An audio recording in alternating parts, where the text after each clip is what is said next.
will the Taliban be able to govern as a strong, potent administrative force, or do you believe a new period of uncertainty and violence has just begun in Afghanistan? 2-3 days ago, when the Islamic State ISKP attacked at Kabul airport, it basically points towards a new chapter opening up.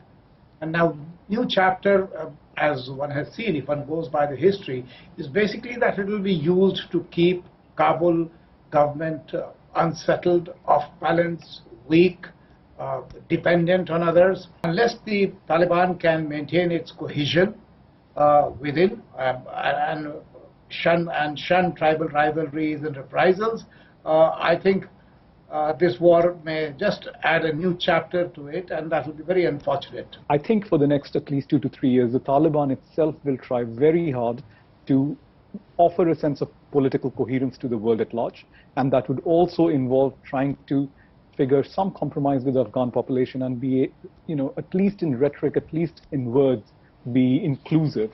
And you can already see those endeavors being taken place by some of the top leaders, whether it's Sher Mohammad Stanikzai, whether it's Mullah Baradar, whether it's Zabiullah Mujahid, and even Anas Haqqani. I would overall, I'm hopeful that the Taliban do have the capacity, because that is the only force left in Afghanistan which we can count on.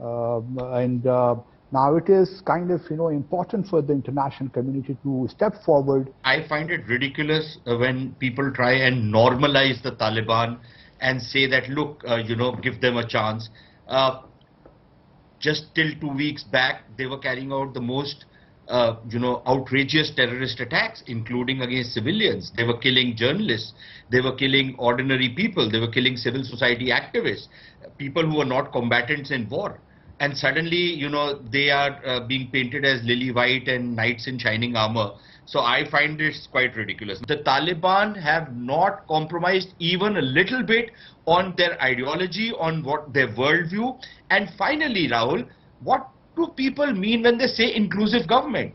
I think they can't run the government by themselves if they are not talking to the other parties, or they make a government that everyone involved on that. It's really very much an Indian, Pakistan, Central Asian issue first and foremost, that of course has the ability through terrorism to affect the wider world.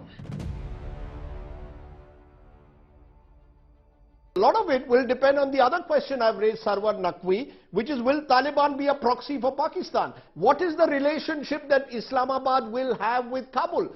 If you don't like the use of the word proxy, you give me a better word to explain the relationship between the regime in Islamabad, particularly the ISI army deep state, and the Taliban militias in Kabul. You give me a better word. You explain it for us.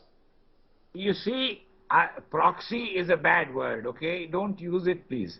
The word that you can use is a friend, is a friend for a country with which we have good relations. 2 points. I mean, there can be no denying that the Taliban were raised by Pakistan, by its home ministry in 1994.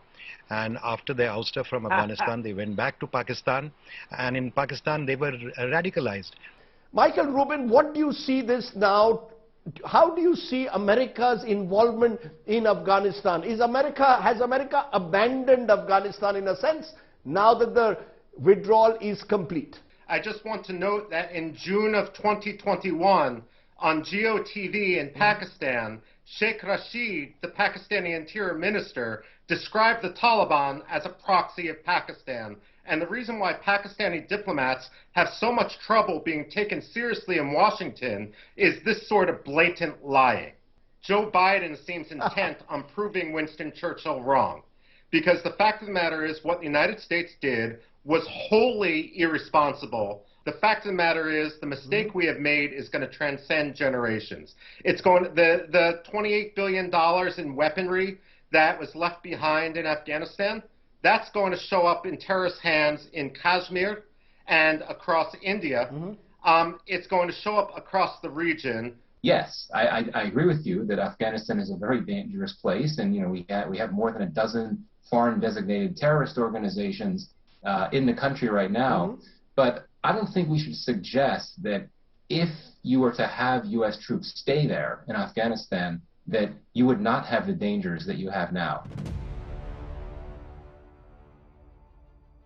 Is this, in your appreciation, a general outreach by the Taliban to democracies around, or do you see this as a specific meeting? Is Taliban seeking recognition? What has happened is that we have given some terms of reference or the red lines. Now, I would like to add something more. I think in the red line or in the terms of reference, we have talked about no terrorist activity from Afghan soil. Yes. I would like to get this modified.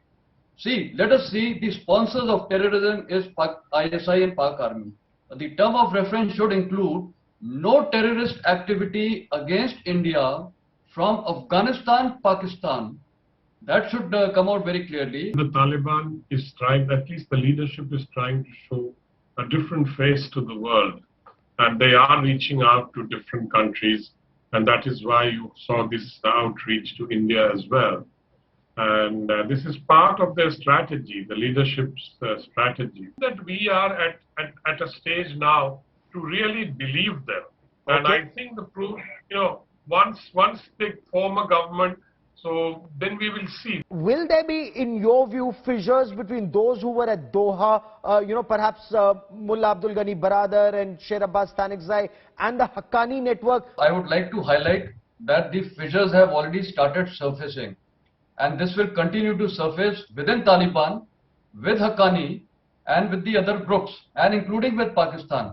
And these fissures are going to be one of the biggest challenge for Afghanistan, for the Taliban